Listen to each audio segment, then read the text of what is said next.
Bonjour ou bonsoir à tous, vous qui regardez les vidéos, que ce soit le jour ou la nuit, ici DVD Pro Catch. Oui, je poursuis avec encore les DVD de catch. Oui, toujours du côté même de la WWE, de, de la bonne vieille époque, on va dire ça comme ça. Et que le CD auquel je vais vous présenter, bah, si vous avez vu la miniature, vous savez à quoi vous attendre.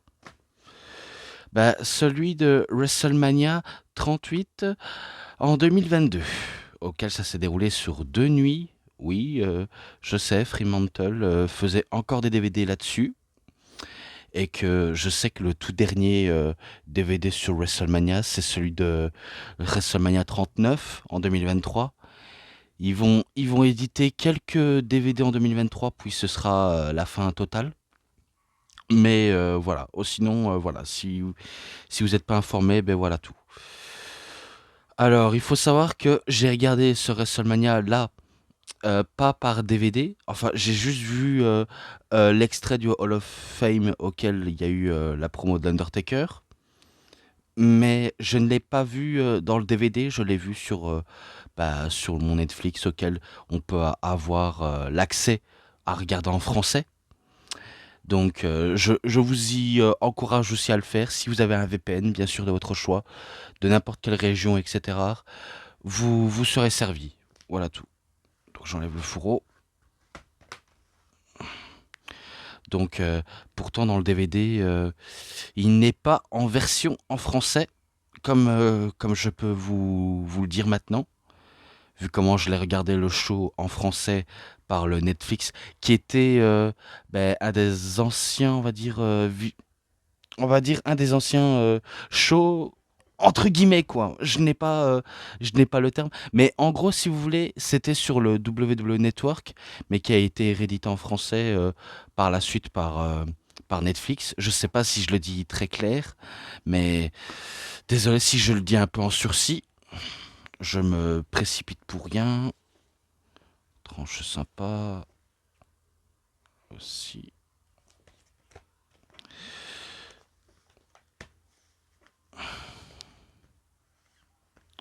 Photo très stylée.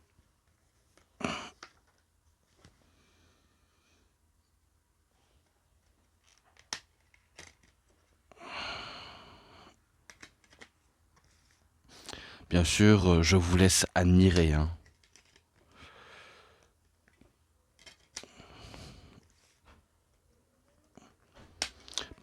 Peut-être que à l'autre occasion, je le regarderai, mais cette fois-ci sans utiliser la version française, uniquement en anglais, pour vous faire plaisir. Alors, pour le DVD 3, je vais passer uniquement au speech Hall of Fame, auquel il s'est déroulé le 1er avril 2022. Et d'ailleurs, si je dis pas de bêtises, euh, pendant cette période-là de 2022, ils avaient fait Sten Delver le 2e avril, puis la deuxième nuit de WrestleMania, et et qui va aussi se dérouler le 3 avril, donc la nuit 2 de WrestleMania. Donc c'est toujours la même tradition. On fait, euh, on fait deux WrestleMania sur 2 nuits. Désolé si je l'explique un peu bêtement, mais j'essaie de le dire correct, hein, mais c'est pas évident. Donc un peu comme la vidéo sur WWE Network, auquel il avait déjà été édité sur le français, enfin en français, commenté par Christophe Ajus et Nadir Mohamedi, et qu'il est aussi accessible de regarder sur Netflix, comme je l'ai dit. Ah, mais c'est vrai que je fais un peu de travers, hein, désolé, hein, vraiment désolé, j'essaye de le dire correctement, mais c'est plus fort que moi. Donc pour ça, ils ont mis que l'extrait du speech de l'Undertaker, parce que le reste n'en valait pas forcément trop la peine. D'ailleurs, si je dis pas de bêtises, dans les Hall of Fame, il y avait les Steiner Brothers. Donc il y avait Rick Steiner, le père de Bron Breakker, et Big Papa Pump Scott Steiner, l'oncle de Bron Breakker. Il y avait aussi Vader qui s'est fait introniser, mais c'est son fils et sa femme, enfin la femme de Vader et leur fils quoi, qui l'ont intronisé. Euh, Après, il y a Qui encore à part le Taker? Je... Je ne sais plus, à mon avis. Je crois qu'il y avait aussi Chad Gaspard pour le Warrior Awards, pardonnez-moi, vu comment ce sera son fils et Dana Warrior qui vont l'introniser dans le Hall of Fame et suivi du Dana Warrior pour tout simplement son courage héroïque. Puis il y a... Je sais qu'il n'y en a pas beaucoup. Et d'ailleurs, en 2023, ça va aussi se ressentir. Il n'y aura pas beaucoup non plus qui seront intronisés. Et d'ailleurs, c'est assez bizarre. J'aurais préféré que le Hall of Fame soit un peu plus fourni que d'habitude. Mais là, ils ont décidé de diminuer pour réduire la quantité. Donc, désolé si j'en ai oublié un quelques-uns, mais je voulais en dire bah, plus couramment, quoi, au sujet de ça. Donc en gros, ben, il y avait Vince McMahon qui l'introduit comme il se doit, bah, l'Undertaker, et qui va aussi dire quelques anecdotes avec lui, et avec quelques catcheurs, évidemment. Et du coup, ben, c'est comme ça comment il l'introduit, en tant que Mark Calloway, l'Undertaker. C'est comme ça comment il l'introduit. Puis les deux se font un câlin, et que lorsque Undertaker veut expliquer sa fameuse grande histoire dans le monde du catch, il reçoit bien sûr une standing ovation auquel il est très très ému, vu comment l'Undertaker n'est plus dans son personnage habituel. Là, il se livre complètement. Après des années de loyaux services, a toujours resté dans son perso, ne pas, on va dire, casser l'illusion auquel il veut nous donner. Là, il est complètement autorisé à faire ce qu'il veut, notre cher Taker. Du fait que certains le prennent absolument pas mal. En tout cas, moi, je le prends pas en mal. Ce que je prends en mal, c'est les jeunes qui doivent être dans leur personnage sans briser le quatrième mur, sans sortir de l'illusion et qui le font quand même. Tout ça en postant des trucs sur les réseaux sociaux. Ça, c'est vraiment un peu pathétique. Mais après, il faut faire aussi une idée à propos de ça aussi.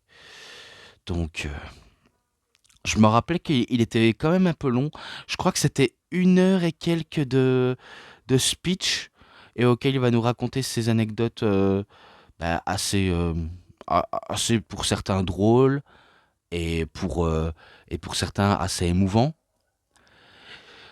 Mais en gros, c'est l'Undertaker qui fait un peu son one-man show pour le Hall of Fame. Donc c'est pas pour rien pourquoi on peut appeler ça le Dead Man Show, quand il explique tout en longueur de ses anecdotes, notamment de son groupe en backstage, The BSK, donc Band Strict Crew, si j'ai bien compris, où, où il parlait de ses fameux collègues, où il y avait, si je dis pas de bêtises, il y avait Savio Vega, Yokozuna, euh, pas les White Samourans, les Samourans avec Samu et Fatou, donc Rikishi et autres. Enfin, je ne connais pas le nom malheureusement, hein. Désolé, hein, vraiment sincèrement désolé.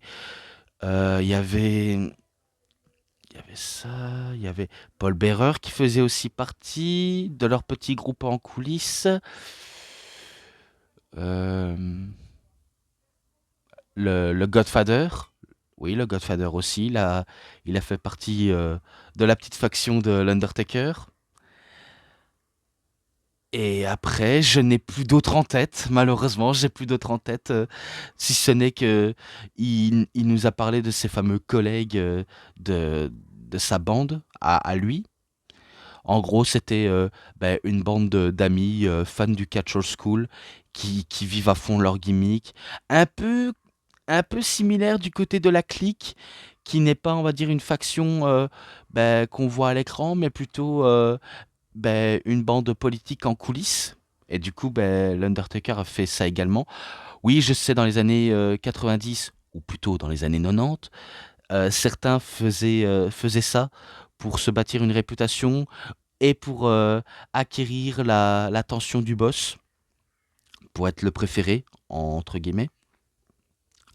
Puis il va parler justement de ses rivalités et de son affrontement avec Kane, auquel il nous précise. Ah, d'ailleurs, oui, c'est vrai qu'il faut l'appeler Monsieur le maire, comme il aime à l'expliquer, auquel il va expliquer l'un de ses beaux anecdotes avec lui, de ses meilleurs affrontements. Puis il va parler de Shawn Michaels, de Triple H, comme quoi, avec l'un des deux, il a fait vraiment l'un des meilleurs matchs de sa carrière, surtout avec Michaels. Et puis par la suite, ce sera avec Triple H, auquel bah, on peut reconnaître, c'est vrai qu'ils ont su nous faire vibrer des, euh, des bons moments sur le ring, les trois là. Donc on peut rien dire de négatif à ce sujet. Et pour d'autres, c'est vrai qu'on tombe un peu dans l'oubli, hein, mais il en a expliqué tellement d'autres, si ce n'est que, après tout, vu comment il a intronisé Hall of Fame, il va conclure avec tout d'abord qui ne, qui ne reposera jamais en paix, apparemment, ou alors il repose en paix. Il a dit l'un des deux, mais je m'en rappelle plus. Bref, ce n'est pas grave. Puis, il va remettre l'une de ses vestes et de son chapeau et qui va dire tout simplement que il faut jamais dire jamais, never say never. Donc, est-ce qu'il laisse sous-entendre l'Undertaker qui pourrait revenir tôt ou tard sur le ring pour un dernier round ou un dernier affrontement? Ou alors est-ce que c'est juste une question comme ça? Ah là là, c'est vrai que des questions auxquelles on le saura peut-être pas, mais il nous reste sur notre faim. Voilà tout. Donc, vu comment j'ai expliqué le petit extrait spécial, qui durait quand même 1 heure et quelques, maintenant je vais passer du premier DVD, auquel ça commence avec American of Beautiful. D'ailleurs, comme dans la nuit 2, je tenais à vous l'expliquer. The Most Stupendous Saturday in History, comme là aussi. Et que après il va voir les Rangers du Texas Cheerleader, donc les pop-pum girls qui vont faire leur entrée pour mieux ouvrir le show comme il se doit. Et on commence avec un match par équipe pour les titres de SmackDown, auquel ce sera bien sûr les Usos, donc Jimmy Uso et Jey Uso, qui faisaient toujours partie de la Bloodline avec Roman Reigns, contre The Kingsuke, ou plutôt Shinsuke Nakamura, et Rick Books. Alors, après tous ces entrées-là, on passe directement au match. Je sais qu'on commence les hostilités avec un coup de pied de la part de Nakamura sur l'un des frères Rousseau, puis ça poursuit la domination des heels, puis le comeback des faces, puis Nakamura fait le changement à Rick Books, auquel il va, il va, on va dire, être un feu follet sur le ring, il va faire des tas de coups, puis des prises de puissance portée, notamment la chandelle. Je sais pas si vous voyez ce que je veux dire, mais en gros, il fait une position de superplex, mais uniquement sur place, et qui le maintient un peu à la manière de Ric Flair, de British Bulldog, de Bobby Lashley, de n'importe quel mec puissant qui peut le faire, à tel point qu'il va même mettre un genou à terre pour se relever, et qui va l'écraser au sol. Puis, on va passer à un des moments catastrophiques du match, si ce n'est que il va porter l'un des deux jumeaux sur ses épaules pour porter en Fireman Scary, et que l'un va le rejoindre par la suite, mais vu comment il a tellement de poids sur les épaules que il essaye de les maintenir comme il peut, mais sa jambe va lâcher. Oui, son genou a complètement lâché et qui s'est tordu les ligaments croisés du genou, je pense. Je ne me rappelle plus de ce qui avait été dit de cette époque-là. Mais en gros, il s'était tordu le genou. Et du coup, il ne sera pas assuré tout le match et que c'est Nakamura qui va essayer de faire tout le long du match. Même s'il se fait démolir par Jimmy et Jay, il va se faire démolir, mais ça l'empêche pas de se défendre. On va avoir des multiples super kicks à gogo, des Uso splash, qui n'est pas très surprenant. Puis, vu comment Nakamura s'en sort encore et qui veut encore survivre, il se fait arrêter par les Usos qui le matraquent une nouvelle fois et qu'on va passer au 1D, donc l'équivalent du 3D des Dudley Boys, mais qui font à leur sauce. Et du coup, c'est victoire des frères Rousseau. Voilà, tout simplement. Ce match-là, c'est un 3. Allez, un 3,5 pour la performance de Nakamura et pour assurer le show et le match de la part des Usos. Mais pour Books, c'est vrai que c'est un peu dommage pour lui, hein. C'est vraiment dommage qu'il se blesse en plus dans l'un des plus grands stages of the ball. Enfin, the biggest stage of the ball, comme on peut dire, sur la plus grande scène du monde. C'est plus facile à dire en français. Et que c'est vraiment dommage comment il se blesse un peu lamentablement. Donc vraiment désolé pour lui. Terriblement désolé. Maintenant, match... est-ce qu'on pourrait qualifier ça de random ou de match anecdotique?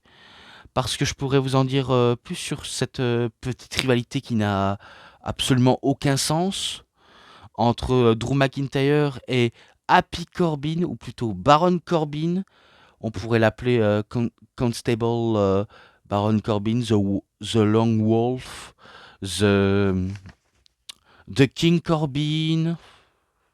Bref, des tas de mots auxquels on pourrait donner à Baron Corbin, mais qu'on connaisse par son vrai nom, Tom Pestock, ou plutôt du côté de la BZ, Bishop d'ailleurs. Mais c'est plus simple de dire Baron Corbin. Alors, le contexte de cette rivalité qui n'a aucun sens, si vous voulez, il fut un temps que Baron Corbin a été tout simplement le Long Wolf, puis Constable Baron Corbin, auquel il devient corporate. Et quand il a remporté le tournoi du King of the Ring, il s'est réinventé en King Corbin. Ça, vous le saviez sans doute. Mais lorsqu'il a perdu un match contre... je crois qu'il avait perdu contre Shinsuke Nakamura, auquel sa couronne était en jeu. Il va la perdre. Il va perdre sa couronne, son royaume. Bref, il va tout perdre, même sa fortune. Et du coup, il va se transformer un peu comme un SDF. Donc, le Corbin du pauvre, auquel il ne se rase plus, il ne se lave même plus. Il a une chemise tachée qui est complètement dégueulasse. Il demande aux personnes de lui faire un don, notamment une cagnotte qui avait été ouverte, mais qui a été bizarrement vidée.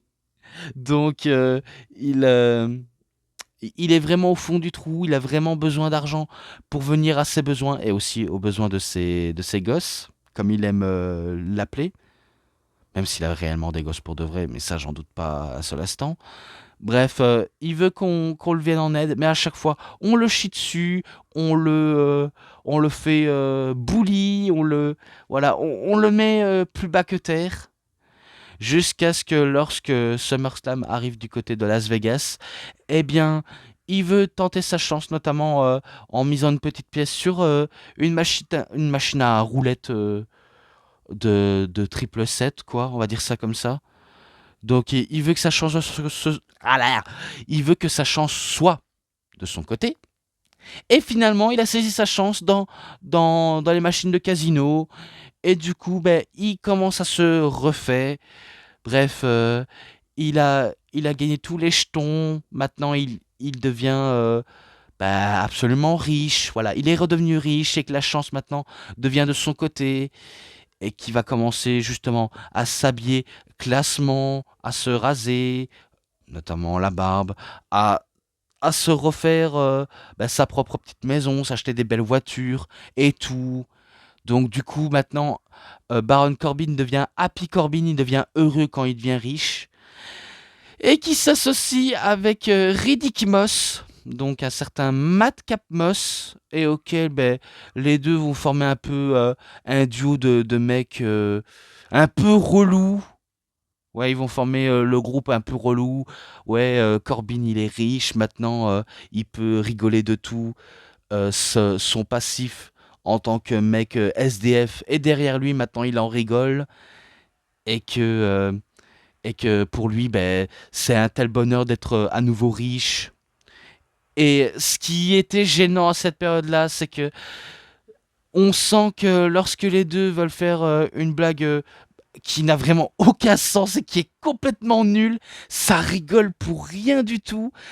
C'est tellement cringe, tellement forcé et tout ce qui je n'aime pas du tout, qui est, qui est vraiment, euh, qui est vraiment nul.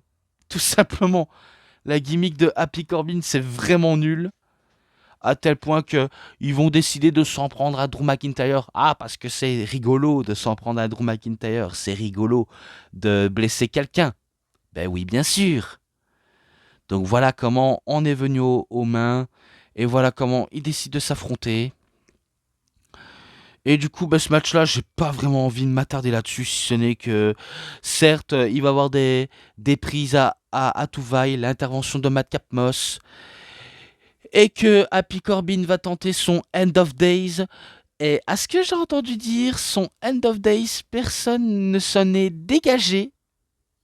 Je sais pas si c'est réel ou c'est une, euh, une fake news, mais je je sais pas comment en penser, si ce n'est que si c'est vrai ou si c'est faux. Mais à vrai dire, on s'en bat les couilles. De toute façon, maintenant, tous les finishes qu'on a actuellement et qu'on a dans notre époque actuelle, que ce soit de l'époque ou de maintenant, maintenant, c'est sûr, tous les finishes ne sont plus aussi protégés, hein.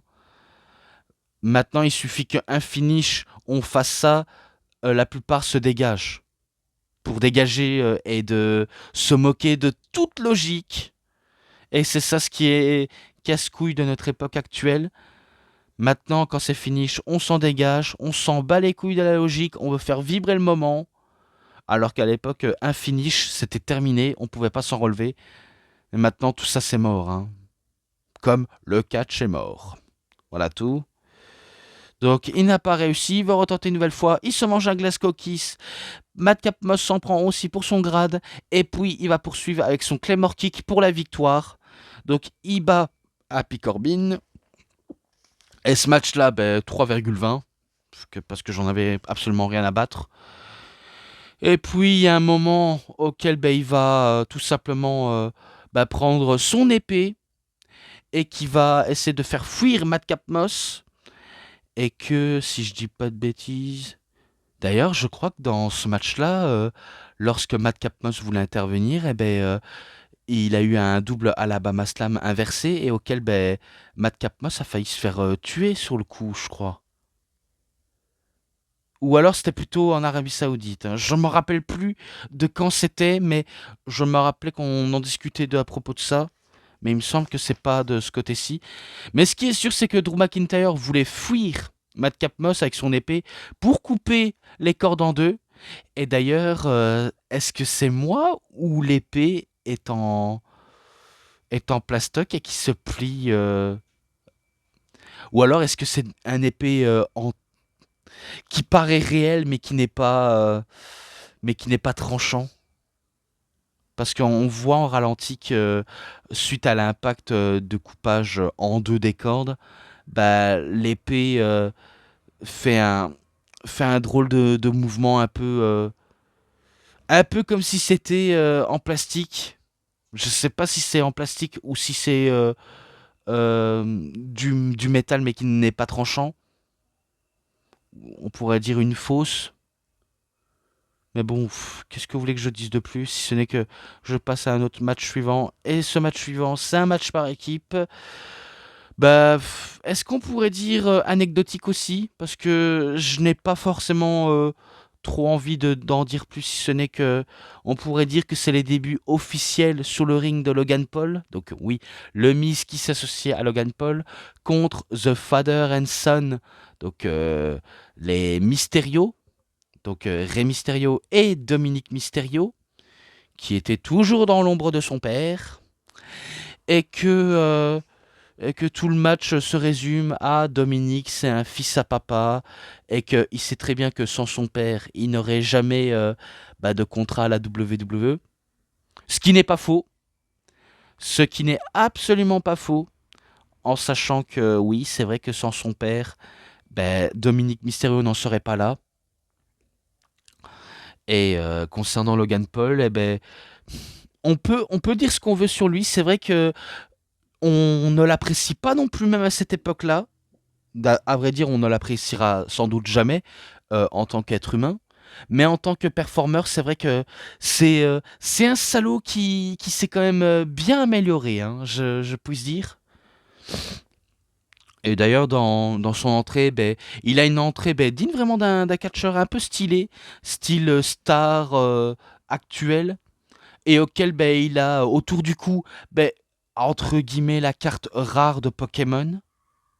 Voilà, pour se vanter à quel point, ben, vous voyez cette carte auquel j'ai autour du cou, eh ben, celle-là a une valeur inestimable, plus de 10 millions de dollars, 20 millions de dollars, 30 millions de dollars, 40 millions, 50, 60 millions, bref, des tas de chiffres auxquels c'est absurde. Mais bon, ça c'est le personnage de Logan Paul, se comporter comme un connard, et auquel, ben, le match était pas mauvais, je vais pas vous le dire, c'était pas mauvais, mais il était pas non plus exceptionnel. Si ce n'est qu'on croyait que ce serait père et fils qui remporteraient le match contre ces deux assaillants. Mais au final, non. Ce sera ben, le Miz et Logan Paul qui vont ressortir vainqueurs suite à un body slam sur Rey Mysterio.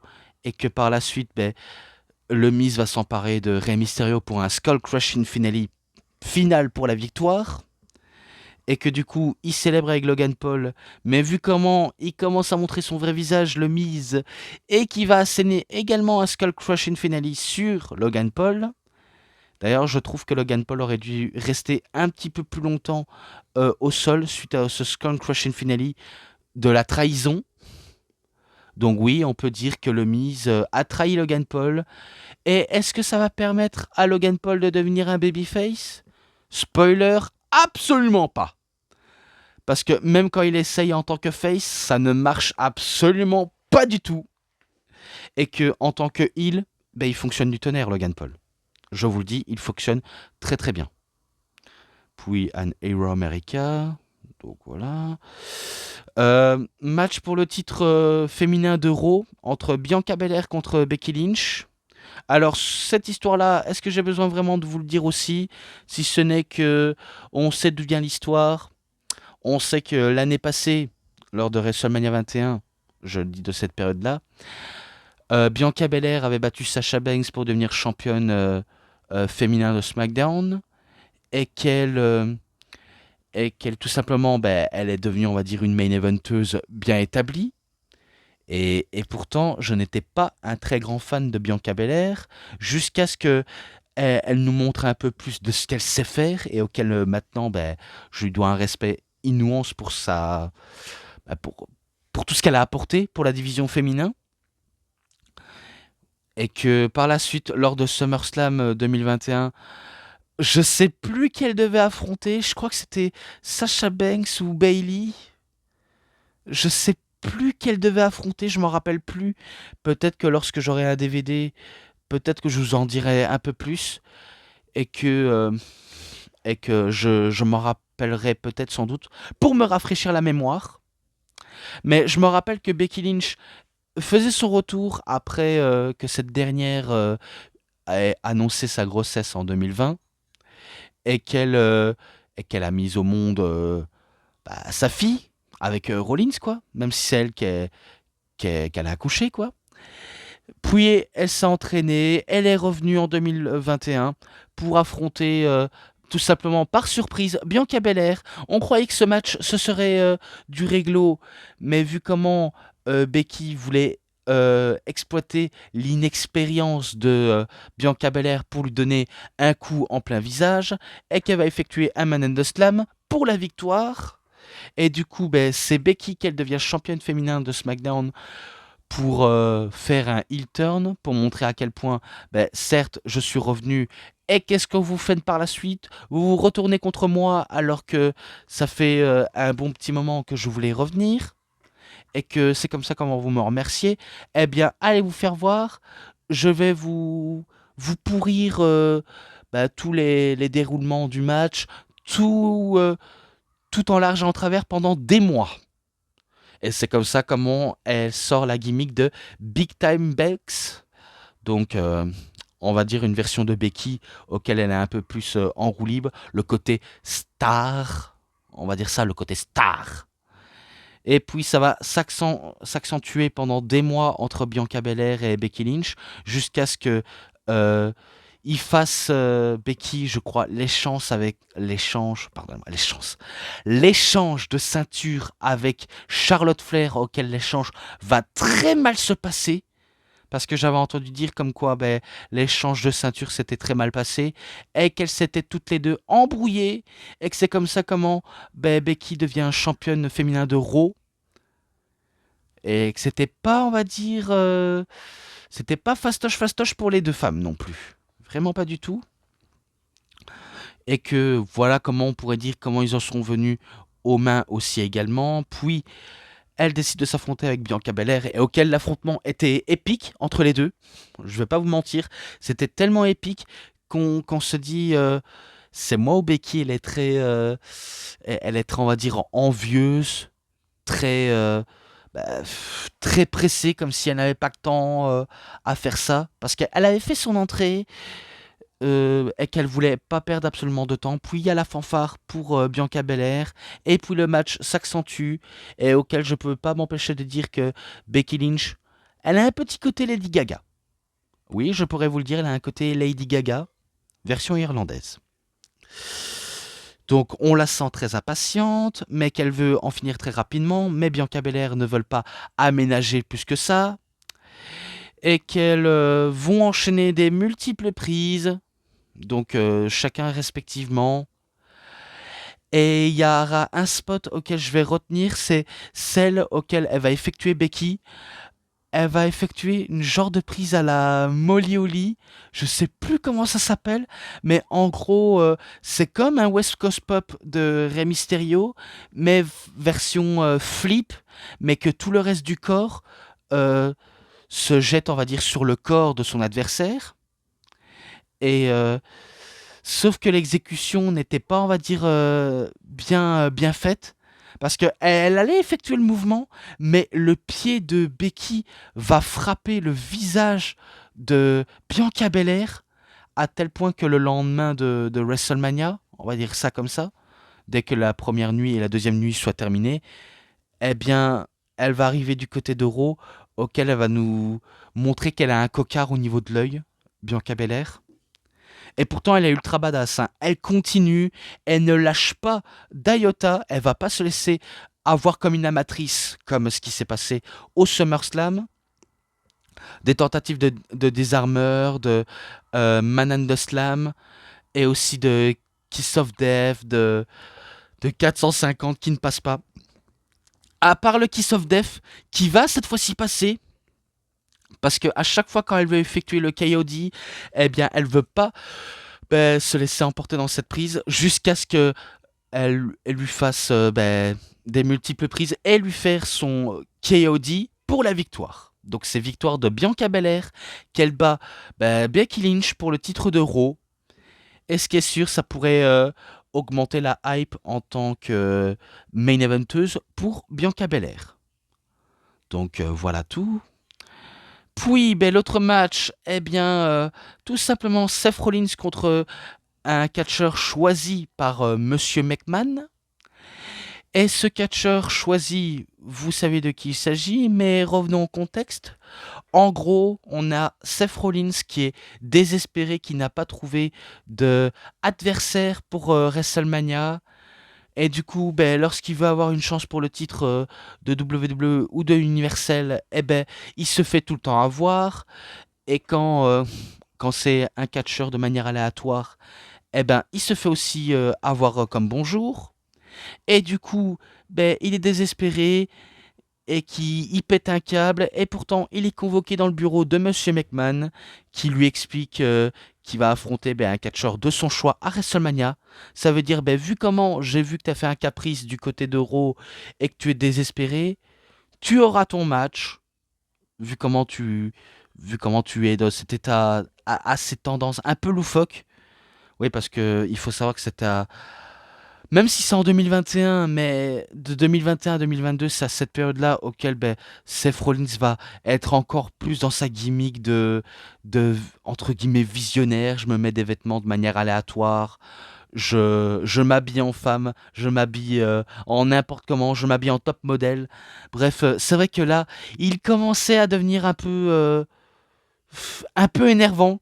En tout cas, ça à titre personnel, il était énervant à mon goût. Et que, euh, et que c'est là auquel il va avoir encore plus de chants, les wow, oh, que j'aimerais dire en version pigeon.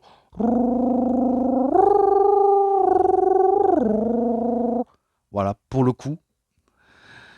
Donc, ouais, on a eu des segments assez loufoques, notamment dans le bureau de McMahon, auquel il est content, il se met sous le bureau à danser, à chanter, bref, du Rollins dans le texte. Puis, il fait son entrée en premier, et celui qui va faire son entrée, vous saviez de qui il s'agit?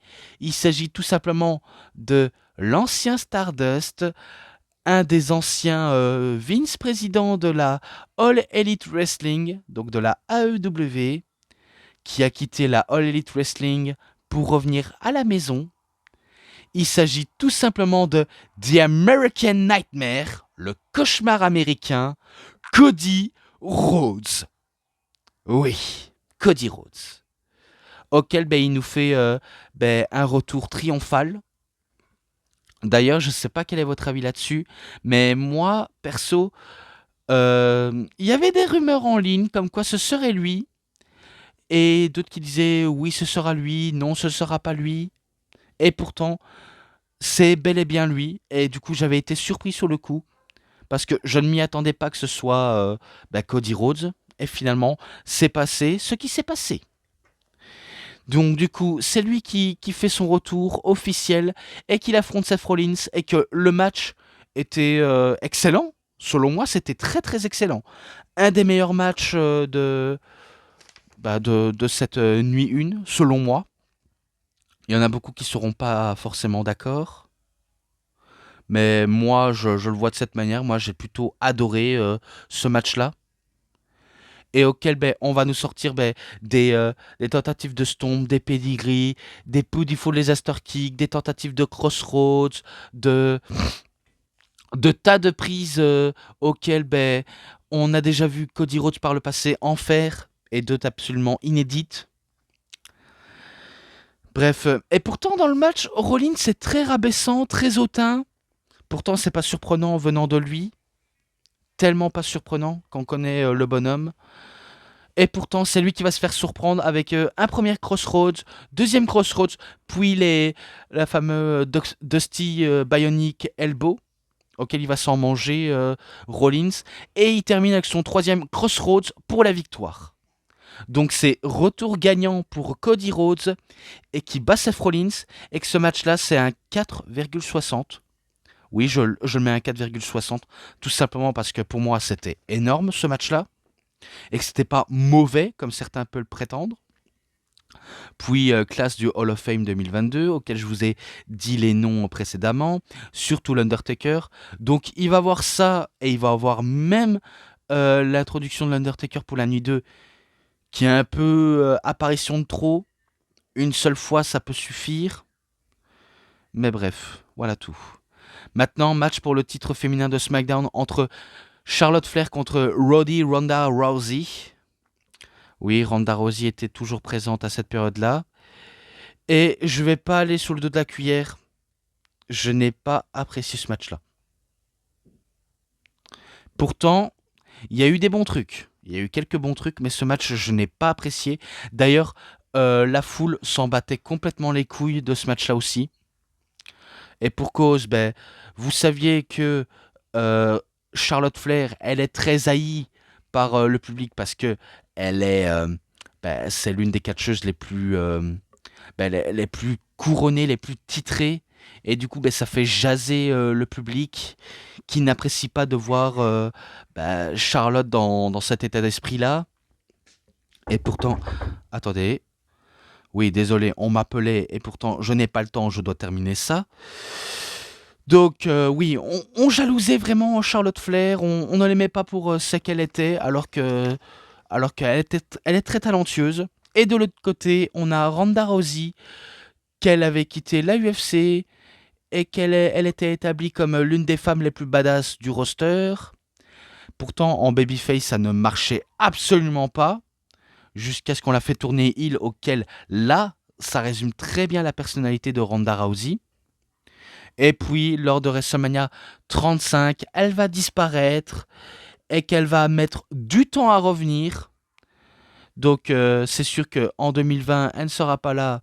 Et pourtant, elle aussi, elle va devenir maman quand Becky sera maman en première. Et d'ailleurs, c'est vrai que Becky, elle avait réussi là où Ronda a échoué, même si elle a rattrapé son retard, mais quand même. Ouais, donc elle est redevenue maman, puis elle s'est entraînée pour revenir, et quand elle est revenue, elle a fait son retour au Royal Rumble, et auquel elle a remporté la bataille royale, et qu'elle décide d'affronter Charlotte pour le titre, parce que je pense que entre Becky et elle, l'entente n'était pas présente, et pourtant, même l'entente auprès du public ne s'est pas améliorée pour Ronda Rousey. Vu comment beaucoup la détestaient profondément, je comprends. Moi aussi, je commençais à la détester très profondément, malgré ses talents de judokate, de combattante de MMA et de ce qu'elle pouvait en faire sur le ring. C'est vrai que je n'étais pas très admiratif du comportement de Ronda Rousey. Donc du coup, dans ce match-là, c'est très compliqué et aussi très difficile à supporter les deux femmes. Autant on peut admirer Charlotte Flair, autant on n'apprécie pas Ronda Rousey.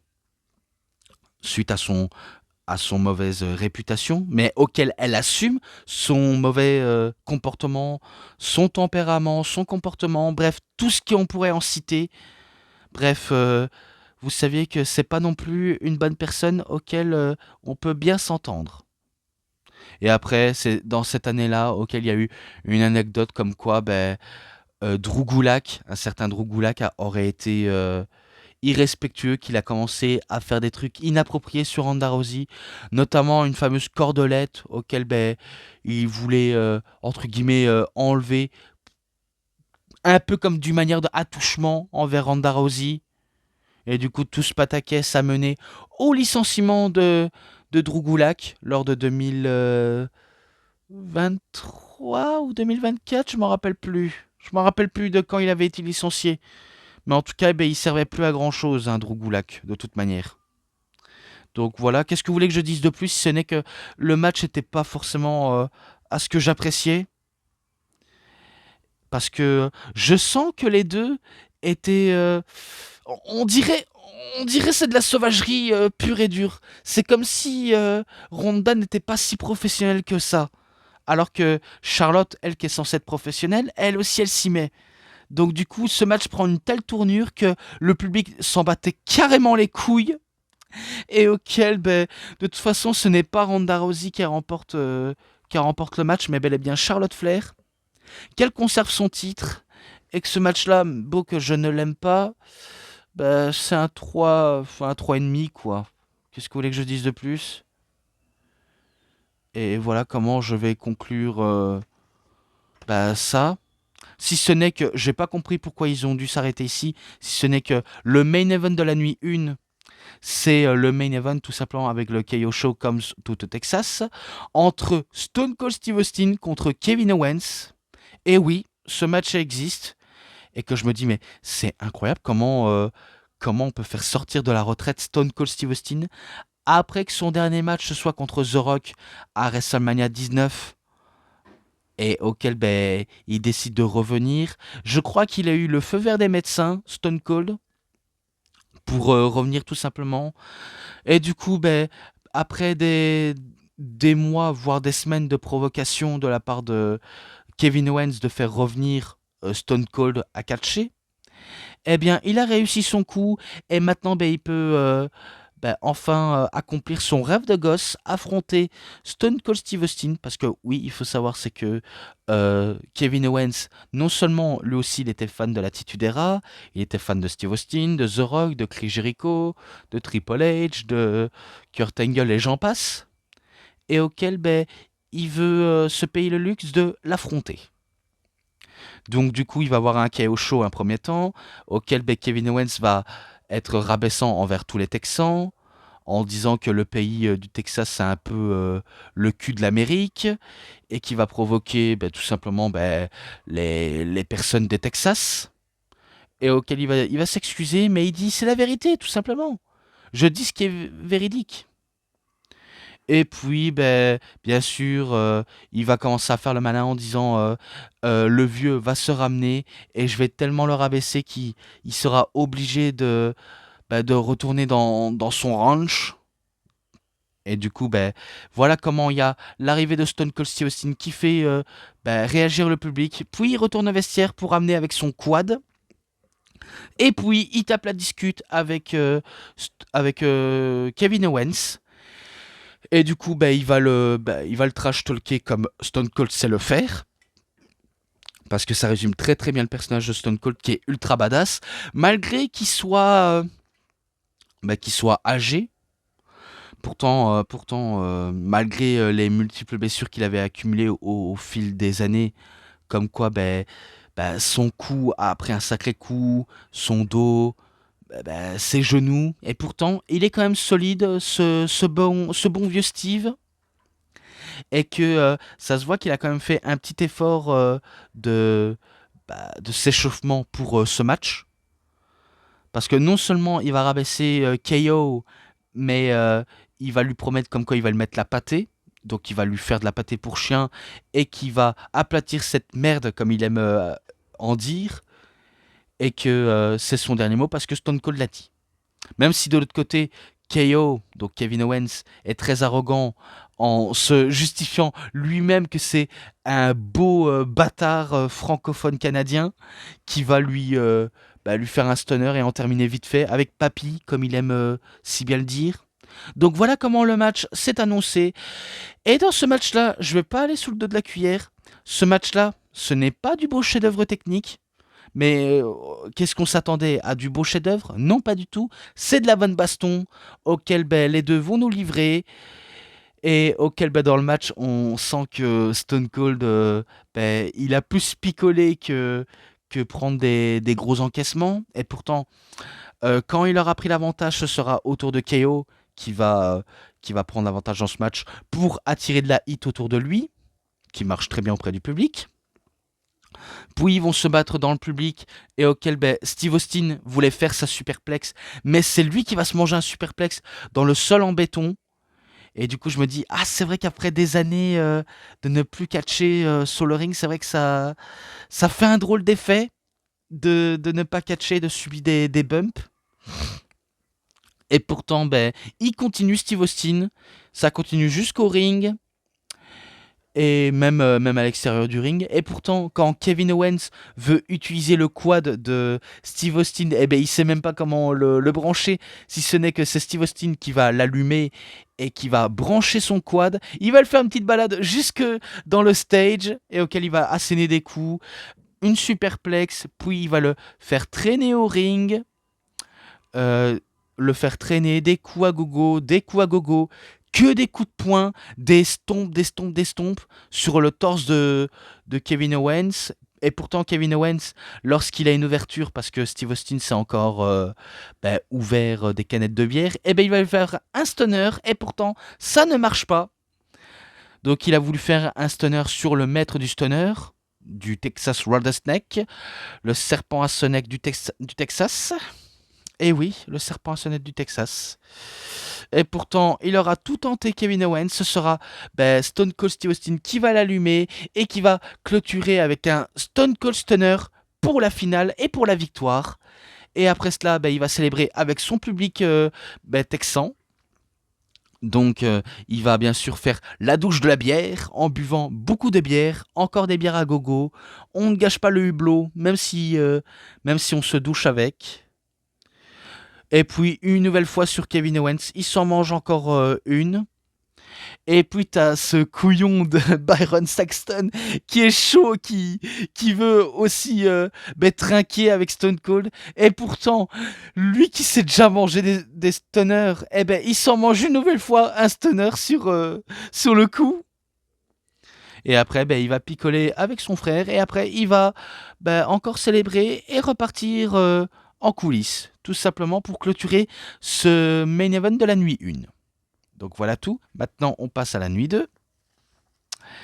Et la nuit 2, ça, j'ai pas besoin de le citer. Made Sage of the Game. Donc, on pourrait dire The Game. Donc, le King of Kings, The Cerebral Assassin. Le CEO, enfin le COO de la WWE. Ou le EVP, bref, n'importe quel nom on pourrait donner à Triple H. Bref, Hunter Hearst Helmsley, Triple H, / Paul Levesque, décide de prendre sa retraite parce que tout simplement il avait subi une crise cardiaque à tel point que maintenant il a un pacemaker dans le cœur et qu'il ne peut plus absolument catcher et que c'est pour ça comment il décide de prendre sa retraite lors de ce WrestleMania 38. Auquel c'est la bonne occasion pour lui de s'arrêter ici et qu'on le remercie pour tout le loyal service, pour tous ces grands affrontements. Donc merci Triple H pour tout ce que tu as accompli. Et que j'espère qu'à l'avenir, vraiment à l'avenir, parce que actuellement en 2025 ce n'est pas du tout le cas, j'espère que tu seras un très très bon booker. Parce que si tu ne l'es pas, tu ne sauras jamais surpasser Vince McMahon, malheureusement. Mais bon, on verra bien par la suite. Mais bon, bref. Maintenant, je passe au premier match de la soirée. Donc, match pour les titres par équipe de Raw. Triple menace. Enfin, ouais, triple menace. Entre les RK Bro, donc Randy Orton et Matt Riddle / uniquement Riddle. Les Street Profits, Montez Ford et Angelo Dawkins. Et la Alpha Academy, donc Chad Gable et Otis. Auquel le match était fun, vraiment fun pour ce coup-là, mais qu'à la fin, ce sera victoire de Matt Riddle et de Randy Orton qui vont battre les Street Profits et les Alpha Academy. Et à la fin, ils vont trinquer et que Chad Gable n'est pas content. Et d'ailleurs, il y avait aussi Gable Stevenson qui était également là. Et du coup, les catcheurs voulaient l'inviter à traquer avec lui. Mais Chad Gable n'était pas d'accord. Et du coup, il décide de provoquer Gable Stevenson. Et auquel il va le regretter de le provoquer. Vu comment Stevenson va lui faire un belly-to-belly over the head suplex. Et auquel il va allumer Chad Gable. Il va le mettre KO. Et puis, il va trinquer avec les catcheurs. Tout simplement. Et pourtant, vous savez ce que j'en pense de ce Gable Stevenson. Il a beau être médaillé d'or olympique, il n'a pas réussi à devenir le prochain Kurt Angle. Et d'ailleurs, même pour la catcheuse de LFJ, de NXT Level Up, de Evolve, bref, Tyra May Steele, elle aussi, je la vois pas être la Kurt Angle féminin, malheureusement. Je la vois de cette manière-là. Donc, sincèrement, désolé pour elle. Pourtant, ce match-là, je lui mets un 3,5 aussi. Et pour le match entre Steve Austin et Kevin Owens, comme je l'ai oublié de citer, comme par hasard, c'est un 4,20 pour la brawl et pour le retour de Stone Cold Steve Austin et pour la victoire aussi. Voilà tout. Maintenant, match anecdotique entre Bobby Lashley contre Omos, qui était accompagné par, je sais pas si c'était par MVP, mais en tout cas, je sais que MVP prenait en charge de Omos. Et ce que je peux dire, c'est que ce sera Bobby Lashley qui va découper en deux Omos. Pourtant, le match était long et très brutal, mais c'est quand même Bobby Lashley qui va le battre, tout simplement. Donc ce match-là, c'est 3,10. Enfin. Ah non, c'est 3,20, pardonnez-moi. 3,20. Je m'en excuse. Donc voilà. Maintenant, un match où tout est permis, donc tous les prix sont permis entre Johnny Knoxville contre Sami Zayn.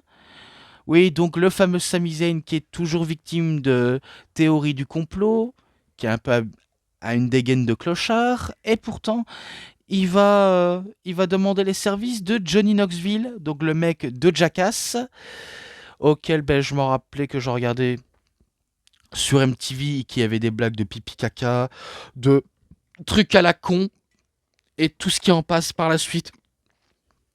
Et auquel il demande les services de Johnny Knoxville pour aider à résoudre la vérité sur la théorie du complot, sur le complotisme, sur la conspiration qui est contre lui. Bien sûr, Johnny Knoxville accepte de l'aider et pourtant, il lui fait un sacré prank, notamment au Royal Rumble, je crois qu'il avait participé, auquel il avait éliminé Sami Zayn. Oui, c'est un mec de Jackass qui élimine un catcheur bien établi, enfin, entre les guillemets, même s'il n'est pas champion du monde, et qu'il sera peut-être, à l'instant, on attendra le moins. Mais c'est vrai que c'est un peu humiliant pour Sami Zayn, et pourtant, cet affront, ils veulent faire payer à Johnny Knoxville. On a eu des tas de segments, notamment des blagues sur les tasers, des blagues pipi caca, bref, des trucs assez lunaires et loufoques. Et d'ailleurs, dans ce match-là, ça va se ressentir avec un Johnny Knoxville qui va s'habiller comme un genre de super-héros casse-cou. Bref, un genre de super-héros auquel on a envie de le mettre des coups, de faire des trucs de cascade, vu comment tout se résume avec du cascade. Il va y avoir des moments assez loufoques, notamment l'utilisation du fameux... euh, allez, les fameux... je sais plus comment ça s'appelle, mais en gros, on utilise ça pour réveiller la personne et ça fait... Je sais plus comment ça s'appelle. Mais en tout cas, il va utiliser ça sur Samy. Encore d'autres trucs. Même la table de piège à souris. Il va avoir aussi un taser. Un mini jambat. Donc en gros, on donne un coup de pied dans les bijoux de famille et on a mal. Il y a un mec qui va arriver, on dirait un genre de stripteaseur. Il va danser sur Sami Zayn et pourtant, il va l'allumer, Sami Zayn. Et même un petit gars, je sais plus comment il s'appelle, je crois qu'il s'appelle Weeman, auquel il va arriver, il va s'en prendre à Sami Zayn, et après il va le faire un body slam. Si Hulk Hogan a fait un body slam sur André le Géant, eh bien Weeman fait un, un body slam sur Sami Zayn. Bref, que des trucs assez loufoques. Et après, Samy va se venger, il va donner un gros coup de pied à Weeman, et auquel Weeman s'est même pas protégé. En même temps, c'est normal, ce n'est pas un catcheur, c'est sûr, il va se manger des trucs. Puis t'as Johnny Knoxville qui va le pranker en lui brûlant les fesses avec la pyrotechnie sur Sami Zayn.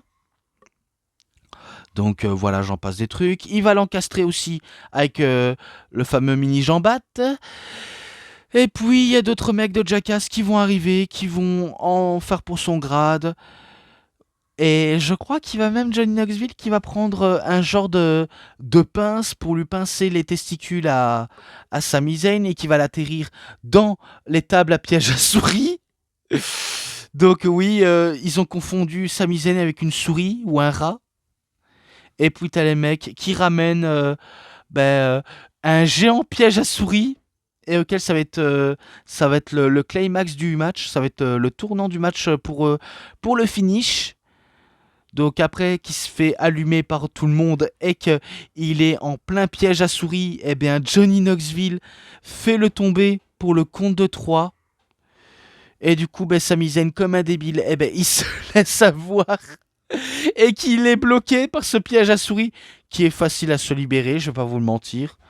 Donc même si c'est pas un bon match et que c'est un match plutôt drôle, voire redondant pour certaines personnes, je sais pas ce que vous en pensez, mais moi je mets un 3,5 pour le fun, pas pour la beauté du match, mais plutôt pour le fun. Et que voilà, j'ai pas trop grand chose à en dire là-dessus. Donc voilà. Puis match pour les titres féminins, donc Fatal 4-Way féminin, entre Sasha Banks et Naomi, qui affrontent Rhea Ripley et Liv Morgan, qui sont déguisés, on dirait, en genre de chat pour un film pour adultes de BDSM. J'ai l'impression que c'est ça. Moi, je résume à ça. Et contre Natalia, Shayna Baszler, Carmella et la reine Zelina Vega, donc Queen Zelina, auquel ce match, je vais décidément passer, vu comment il s'est passé tellement de trucs auxquels j'ai pas envie de me prendre trop la tête. si ce n'est que ce sera victoire de Sasha Banks slash Mercedes Moné et Naomi qui se faisait appeler à la TNA Trinity. Et du coup, ce match-là, 3,20 et que j'ai pas forcément trop grand-chose à en citer, si ce n'est que c'est victoire des championnes. Voilà tout. Et maintenant, match en 1 contre 1, tout simplement, entre Edge, donc Cope ou Adam Copeland, qu'on connaît du côté de la EW, contre AJ Styles, et auquel ce match, est-ce que c'est un match anecdotique ou plutôt un match auquel les deux veulent régler des comptes? Donc Edge, lui qui a toujours été un ultime opportuniste, la superstar pour adultes qui aime triompher les fans et surtout les adultes, eh bien il décide de s'en prendre sauvagement à AJ Styles pour se tourner vers le côté obscur et pas le côté obscur du Ministry of Darkness, mais plutôt le côté obscur d'un nouveau règne de terreur qui sera le Judgment Day. Et pourtant, ce n'est pas encore le Judgment Day officiel, mais il cherchait une petite équipe pour parvenir à ses fins. Et du coup, il en cherchait, et pourtant, il cherchait AJ Styles pour le ramollir, le détruire, et pourtant, le match va avoir lieu. Et pendant l'entrée de AJ Styles, je sais pas si c'était une blague, mais en gros, quand il a voulu faire son entrée, il n'avait pas vu l'un du stage en forme d'étoile auquel il s'est mangé un coup. Donc, c'était rigolo, mais faut pas rigoler non plus des malheurs des autres. Mais ce n'est pas de sa faute. Puis tu as l'entrée de Edge qui fait son entrée en mode The Brood, mais façon à sa sauce à lui. Puis le match se lance, les deux vont nous sortir leur fameux classique, que ce soit le Phenomenal Forearm, le Calf Crusher, le Styles Clash, les Spears, les Hip Agility Execution, des tonnes de prises auxquelles les deux peuvent sortir, que ce soit Edge ou AJ. Donc ils vont nous sortir des fameux classiques de leur arsenal. D'ailleurs, je ne sais pas quel est votre ressenti sur ce match-là. Disons que j'ai apprécié, mais que les fans n'avaient pas trop suivi tout ça et que ça peut laisser parfois perplexe. Puis, dans le climax du match, quand AJ était prêt à en finir pour effectuer sa Springboard Phenomenal Forearm, il est distrait par l'arrivée de Baron Corbin. Non, ah putain, j'arrive plus à parler. Pas Baron Corbin, non, c'est de la part de Damien Priest qui arrive par derrière de AJ Styles, pas pour l'attaquer, mais plutôt pour le distraire. Et puis t'as AJ Styles qui fait son springboard, mais qui se fait couper en deux par un spear de Edge. Donc c'est Edge qui remporte le match. Et que ce match-là, je lui mets un 4,10 parce que j'ai plutôt adoré ce match-là. Et que par la suite, c'est là auquel Edge a trouvé un recrue. Et ce recrue, c'est Damien Priest. Donc c'est sûr que l'équipe du Judgment Day va se reconstruire, parce que oui, il faut se l'avouer, le Judgment Day a été fondé par Edge, et j'aurais préféré que ce sera détruit par Edge. Selon moi. Ça, c'est selon moi. Mais voilà tout. Et puis, un match complètement anecdotique entre le New Day contre les Brawling Brutes. Kofi Kingston et Xavier Woods contre Sheamus et Ridge Holland, accompagné par Butch, donc oui, Butch, qui était tout simplement Pete Dunne. Et d'ailleurs, c'est dans cette fameuse période-là auquel Ridge Holland va un peu détruire Biggie, notamment en lui cassant le cou avec un belly-to-belly over the head suplex, auquel Biggie va atterrir très très mal sous la tête. C'est pas dans ce match-là, c'est vraiment pas dans ce match-là, mais dans l'un des épisodes de SmackDown, et auquel on se dit c'est dommage que Biggie va rater ce WrestleMania. Donc en gros, il s'est mangé un belly-to-belly suplex et que ça lui a cassé les vertèbres du cou et du dos, je crois. Et que maintenant, il fait des multiples opérations de thérapie, bref. Il essaye de revenir quoi qu'il arrive, mais on ne sait pas réellement quand Biggie va revenir, si ce n'est que c'est tellement triste qu'il en est arrivé ainsi. et qu'on ne peut pas s'empêcher d'avoir de la peine pour Biggie. Et pourtant, le match va être très court, hein. Après que ça passe à la bagarre entre Ridge Holland, Sheamus contre Kofi Kingston et Xavier Woods, ça va se poursuivre, ça va se manger des énormes pains, des multiples interventions de Butch, et pourtant, ça va être victoire des Brawling Brutes. Et ce match-là, je sais pas pourquoi je l'ai noté, mais j'ai mis un 3,40. J'aurais préféré mettre un 3,10. Mais bon, c'est victoire des Brawling Brutes. Qu'est-ce que j'en avais réellement à faire?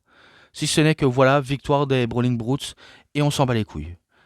Puis Thank You Taker, comme je l'ai dit, quand on a vu 2 fois l'Undertaker.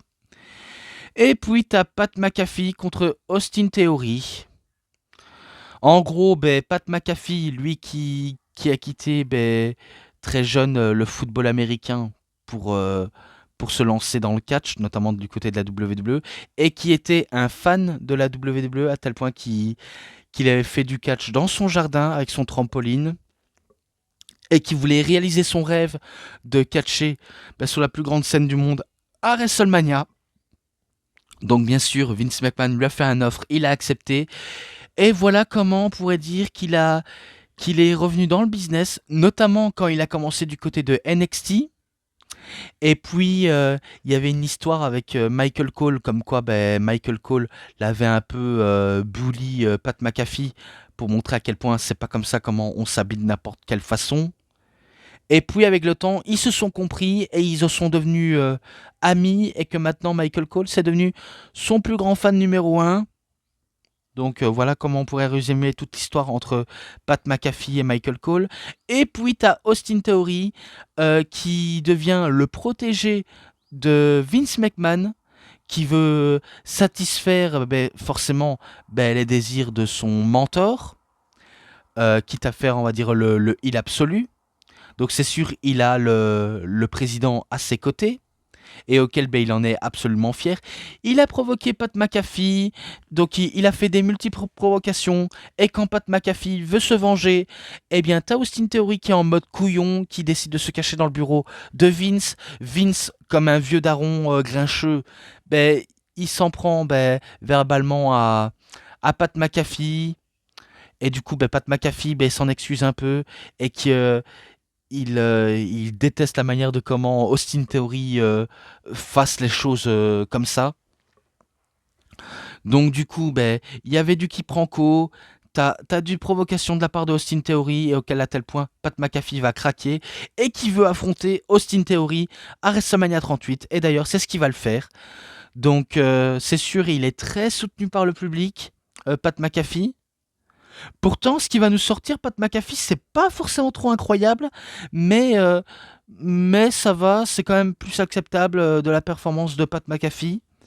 En même temps, Austin Theory, lui qui est un bon lutteur, je vais pas vous le mentir, savent comment très bien manier les prises. Il sait comment bien les vendre aussi. Donc malgré qu'il a le président de son côté, il montre à quel point il en est digne d'être le fier représentant de Vince McMahon. Et pourtant, c'est quand même lui qui va perdre contre Pat McAfee, hein. C'est quand même lui. Et pourtant, voilà quoi, je n'ai pas d'autre argument à dire si ce n'est que il va perdre contre Pat McAfee, Austin Theory. C'est un peu la loose pour lui, mais il faut quand même donner au moins une victoire pour Pat McAfee. Je vais pas vous le mentir. Donc ce match-là, c'est un 3,40. Il n'était pas mauvais, mais il n'était pas non plus exceptionnel. Et puis, quand quand il y a tout simplement Vince McMahon qui est là pour dire tu sais quoi, je vais y aller, je vais créer du suspense pour affronter Pat McAfee. Oui, parce que sachez que Pat McAfee va affronter Vince McMahon. Et du coup, après que Stone Cold Steve Austin sort de sa retraite, c'est au tour de Vince McMahon de retrousser les manches et de revenir sur le ring. Pourtant, lui, il n'a pas pris sa retraite. C'est juste que c'est un booker et il dirige toute la compagnie. Donc, oui, Papy McMahon, lui qui est quand même très âgé et qui a toujours le même physique. Bref, il a toujours un physique dont rêveraient les vieilles personnes âgées. Oui, parce que sachez que, qu'on le veuille ou non, c'est vrai que Vince McMahon, il est toujours bien taillé. comme s'il avait encore 30 ans. Et pourtant, pourtant, il a plus 30 ans, Vince McMahon, et son physique non plus. Mais il montre à quel point qu'il a toujours un sacré physique. Et du coup, ben, c'est lui qui va dominer de A à Z, Pat McAfee. Même si c'est grâce à l'aide de Austin Theory, et pourtant c'est Papy McMahon qui va démolir Austin Theory, non pas Austin Theory, Pat McAfee, notamment en prenant un ballon de football américain ou de rugby, auquel il va donner un coup dans les côtes, et c'est comme ça comment il va battre Pat McAfee. Ce match était très très nul, voilà, je vous le dis honnêtement, c'était très très très nul, et auquel je mets un zéro parce que j'ai pas du tout aimé. Voilà tout. Et puis il y a Steve Austin qui arrive pour au moins sauver tout cela et qui va faire un Stone Cold Stunner sur Austin Theory qui va bien voler, un peu comme The Rock, mais à sa manière à lui.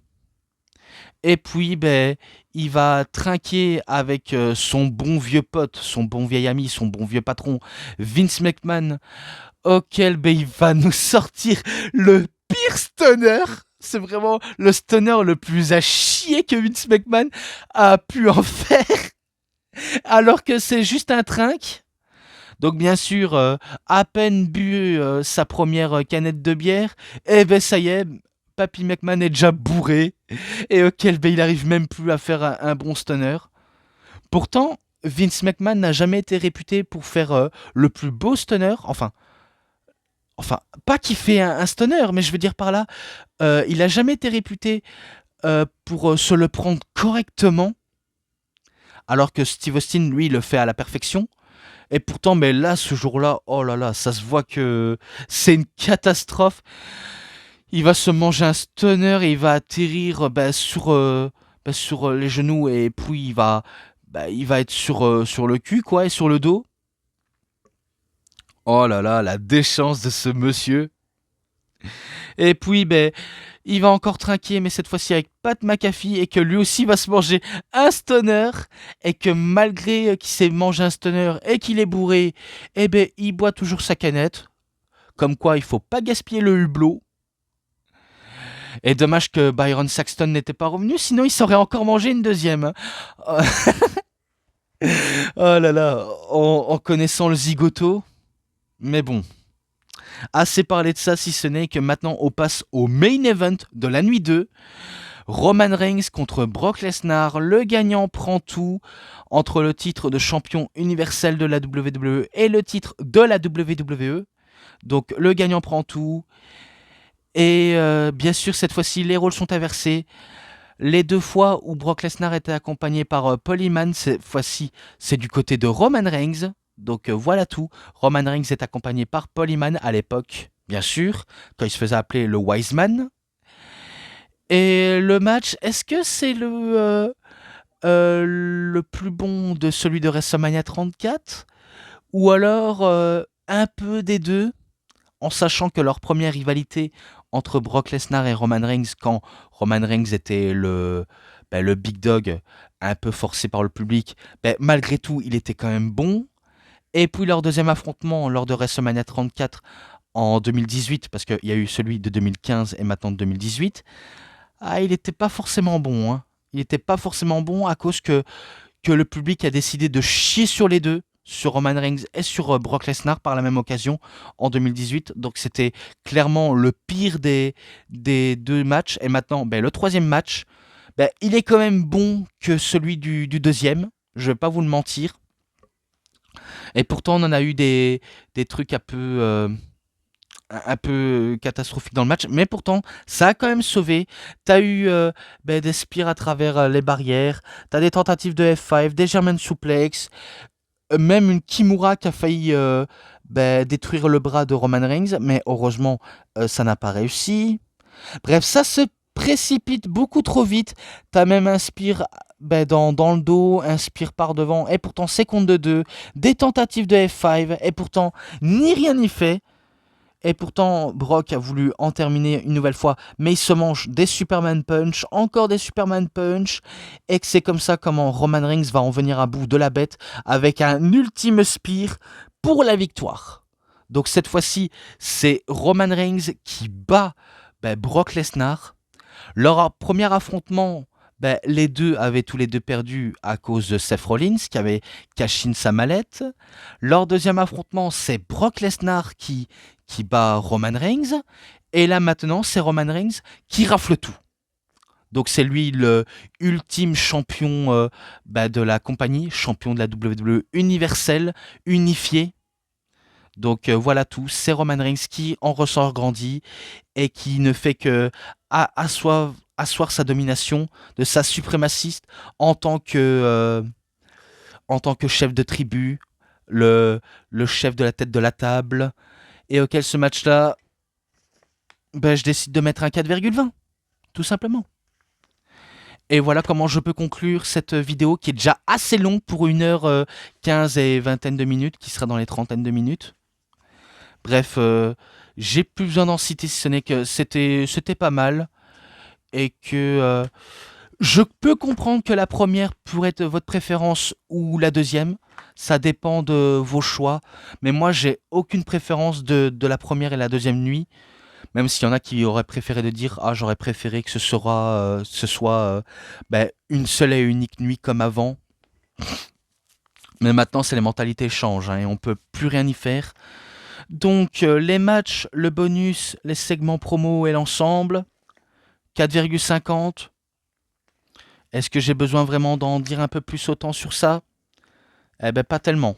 Vraiment pas tellement, si ce n'est que maintenant je décide d'en terminer avec cette vidéo, si ce n'est que c'est tout pour cette vidéo de review. C'était DVD Pro Catch, j'espère que ça vous aura énormément bien plu. Et si vous avez aimé cette vidéo de review, vous savez ce qu'il vous reste à faire. Likez la vidéo, commentez, partagez, abonnez-vous à ma chaîne et cliquez sur la petite cloche pour avoir plus de notifications et des prochaines vidéos. Et moi, comme d'habitude, je vous dis bonne journée, bonne soirée à tous. Au revoir tout le monde pour une prochaine vidéo. A plus à tous les fans de catch. Allez, bye bye tout le monde.